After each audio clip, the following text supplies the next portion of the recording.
हम लगातार किसी न किसी तरह के शोर से घिरे रहते हैं। यह हमारे शारीरिक और मानसिक स्वास्थ्य पर बोझ डाल सकता है। ऐसे में कुछ वक्त बिल्कुल चुप रहकर खुद के साथ बिताएं। यह आपके स्वास्थ्य के लिए फायदेमंद है। क्या हम हर समय शोर शराबे के बीच नहीं रहते? लगातार लोगों की बकबक, बाहर गाड़ियों का शोर, तेज म्यूजिक की आवाज, यह सारे हमारे तनाव के कारण हैं और हमारी नींद को बाधित करते हैं। मगर क्या हम कुछ देर के लिए इन सब से दूर नहीं रह सकते? जी हाँ, हम खुद के साथ वक्त बिताकर और कुछ देर सिर्फ अपने विचारों के साथ शांति का आनंद ले सकते हैं। इंसानों के सभी दुखों का कारण बोलना है, क्योंकि आवश्यकता से अधिक बोलना दुखों का कारण बनता है।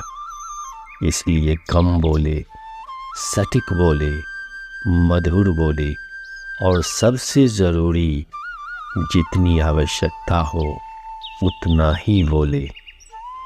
इंसानों की सबसे बड़ी शक्ति उसकी मौन में होती है। यही कारण है कि धर्मों में मौन को बहुत ही महत्व दिया गया है। श्री कृष्ण कहते हैं, जिसे मौन से गहरा संबंध है उसको मानसिक शक्ति मिलती है। मौन से विचारों में एकाग्रता आती है और रचनात्मकता बढ़ती है।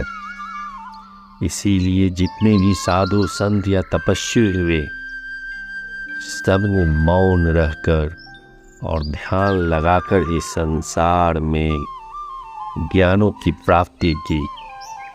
हमारे जीवन में एक नहीं बल्कि बहुत सारे दुखों का कारण बोलना ही है, क्योंकि हमारी समस्याएं यही है कि हम चुप नहीं रह सकते। हमेशा कुछ न कुछ बोलते ही रहते हैं और आपका बोलना ही सभी समस्याओं का कारण है। परिवार में कलेशों का कारण भी हमारा बोलना ही होता है। आप जितनी भूख उतना भोजन करते हैं, जितनी ज़रूरत उतना खर्च करते हैं, लेकिन क्या आपने कभी इस बारे में सोचा है आप कितना बोलते हैं?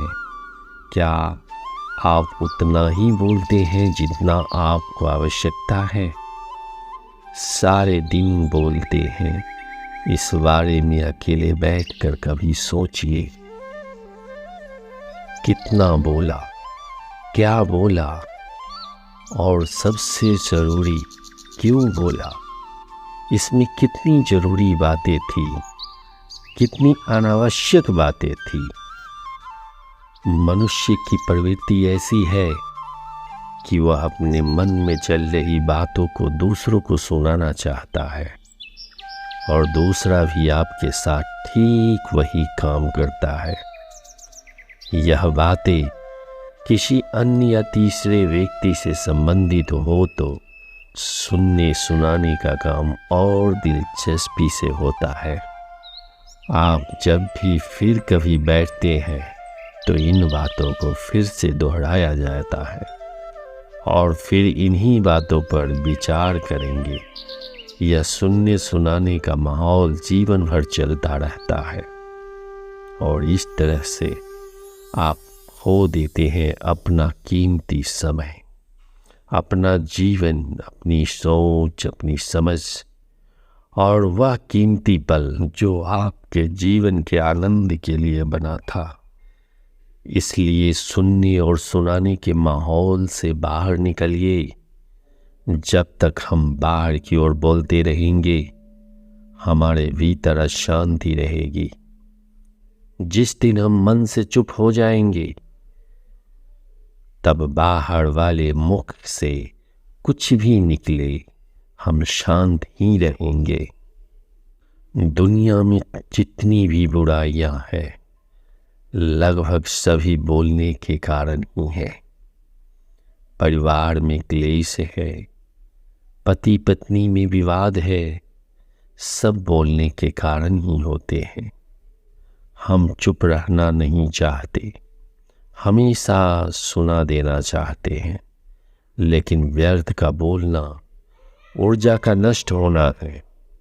इसलिए जितने भी विबुद्ध साधु और संत हुए एकांत की ओर गए, क्योंकि उन्हें अधिक बोलना न पड़े और अधिक सुनना भी ना पड़े। इस दुनिया में रहते हुए भी हम अपने मन से शांत हो सकते हैं, लेकिन एक पहाड़ पे चले जाने के बाद भी हमें बहुत शोर सुनाई देता है, क्योंकि ये बाहर का शोर नहीं, हमें अंदर का शोर परेशान करता है। कभी कभी हम सबके जीवन में एक समस्या अवश्य होती है, हम किसी ताकतवर के समक्ष मौन हो जाते हैं। ऐसा क्यों? प्राय उसकी ताकत से बचने के लिए हम मौन रह जाते हैं। मानते हैं कि ऐसा करने से हम एक विवाद से बच जाते हैं, हो सकता है एक संघर्ष से भी बच जाते हैं, परंतु ऐसा बचाव देर सवेर एक बड़े संघर्ष को जन्म देती है। हमारा मौन रहना अनजाने में उस व्यक्ति का समर्थन बन जाता है और वह अपने आप को और अधिक शक्तिशाली अनुभव करने लगता है। यहीं से हमारा दमन प्रारंभ हो जाता है। एक के बाद एक हम अन्याय में अनचाहे रूप से सम्मिलित होते चले जाते हैं और आगे चलकर बड़े टकराव का परिवर्तन हो जाता है। फिर आप पूछेंगे, इसका तोड़ क्या है? यह समझने के लिए जानना आवश्यक है कि ऐसी कौन सी बात है जो विरोध करने से रोकती है। यह सामने वाले को शक्ति तो नहीं हो सकती, यह तो हमारा खुद का डर होता है जो हमें मौन रहने को विवश करता है। क्या हम अपने मन से उसका डर निकालकर अन्याय का विरोध नहीं कर सकते? आखिर वह हमारा क्या है और हमारा कितना बिगाड़ सकता है? जरा सोचिए, ऐसा करने से हमारा मन कितना मुक्त, कितना हल्का अनुभव करेगा। इतिहास साक्षी है कि पापियों की उद्दंडता ने संसार को जितना हानि नहीं पहुंचाई, उतना सज्जनों के मौन ने पहुंचाई। यही कोई मूर्ख बोल रहा है तो मौन रखना उचित है, परंतु यदि कहीं छल हो रहा है, अपराध हो रहा है, तो उठिए और विरोध कीजिए, क्योंकि आपके लिए ना सही, आने वाले पीढ़ियों के लिए यह मौन घातक सिद्ध हो सकता है। श्री कृष्ण ने कहा है, इन 5 जगह हमेशा चुप रहिए।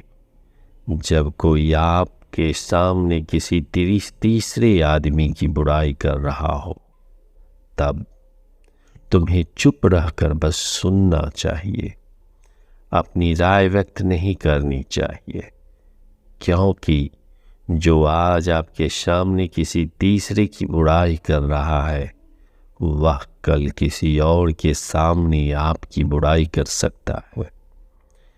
यदि आपने कुछ कहा हो तो आपको किसी घटना या किसी विषय पर अधूरी जानकारी है तो चुप रहना ही उत्तम है, क्योंकि अधूरा ज्ञान घातक होता है और आपको हंसी का पात्र भी बना सकता है।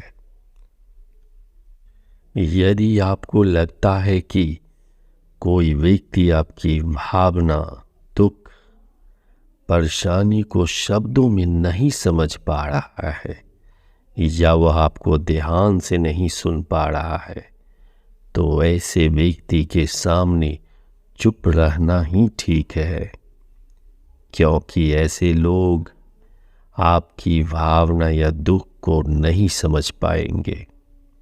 ऐसे लोगों को अपना राज बताकर आप पछताएंगे ही।